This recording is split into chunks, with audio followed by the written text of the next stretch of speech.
ओम नमो भगवते वासुदेवाय।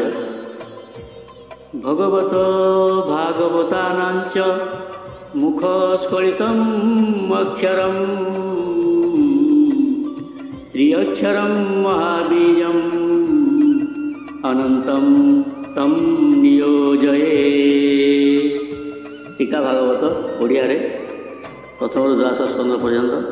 भक्त वत्सल देव हरि पांडव कूल रक्षा करी दया सागर भावग्राही अर्जुन ठारू कला नहीं शल्य जे शिशु पाल आदि चक्रे ताहांक शिर छेदी मोक्ष जे कले भगवानु से पुणी गले निज स्थान।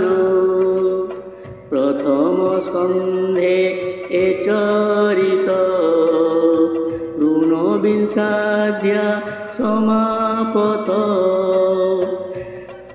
नारद आगे वेदवर जेते कहिले ज्ञान सार समुद्र आदि तत्वबोध ब्रह्मा को कहिले नारद।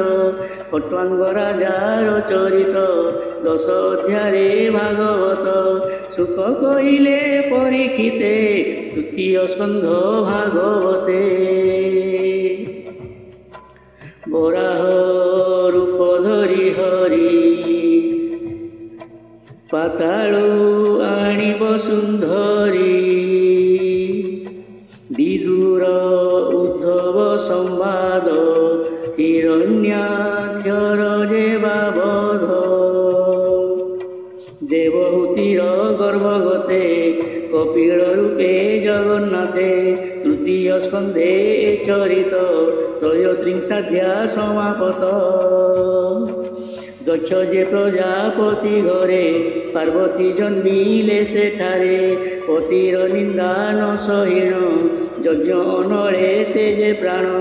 7 बरस ध्रुव थिले हरिचरणे आशा कले दया सागर भावग्राही वैकुंठपुरे वास देई।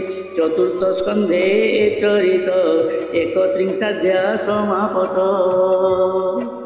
प्रिय व्रतर कथा मान तहु से हेले उत्पन्न तांकर 7 पुओ हेले भरत श्रेष्ठ बोलाइले।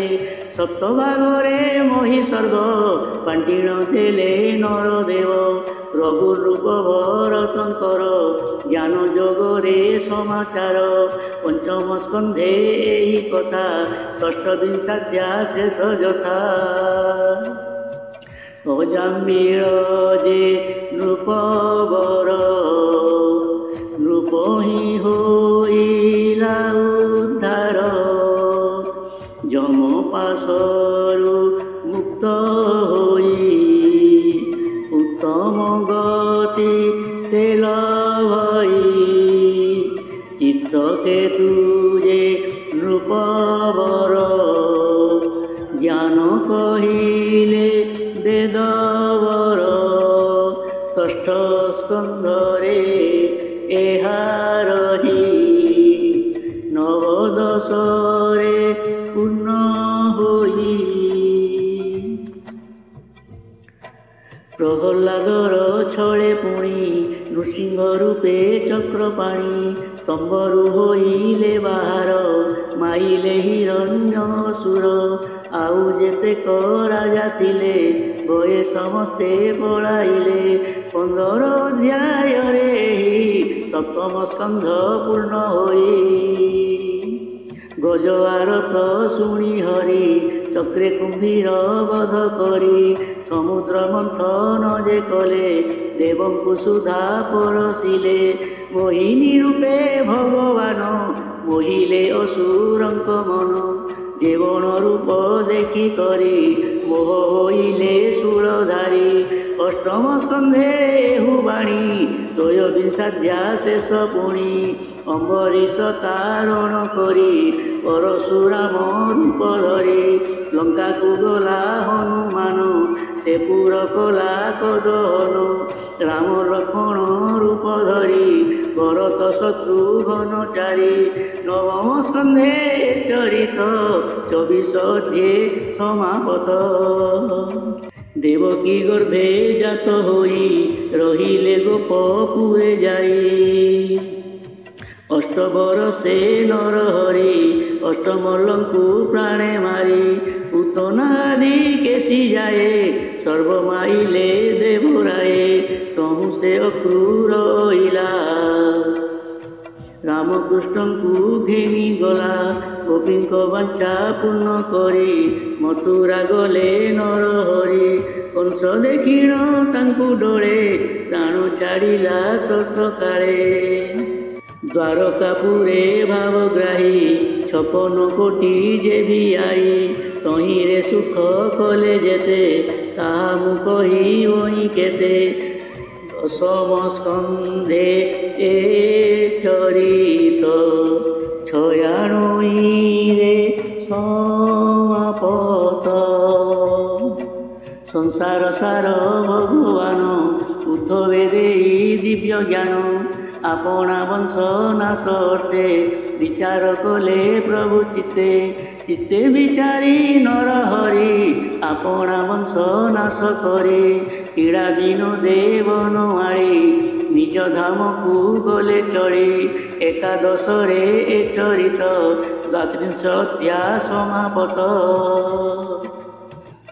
আগত ভবিষ্যে বাণী অর্জুন শুণ পরিমাণী মার্কণ্ড প্রলয় যে হই বেগর তত্ত্ব যে বোলাই বিরাট রূপে ভগবান চন্দ্র যে সূর্যঙ্ক আসন 12 স্কন্ধে এ চরিত 12 অধ্যায় সমাপত।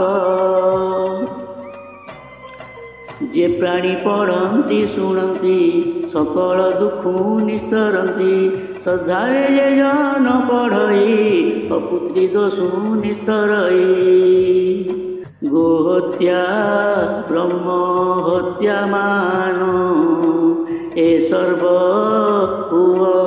ই দহন যে মহাপাপ করিথাই পড়িলে মুকতি লভই তাহার তত্ত্ব ভাব জানি দয়া করন্তি চক্রপাণি সে প্রভু পাদে দেই চিত্ত কহই দাস জগন্নাথ সে প্রভু পাদে দেই চিত্ত কহই দাস জগন্নাথ।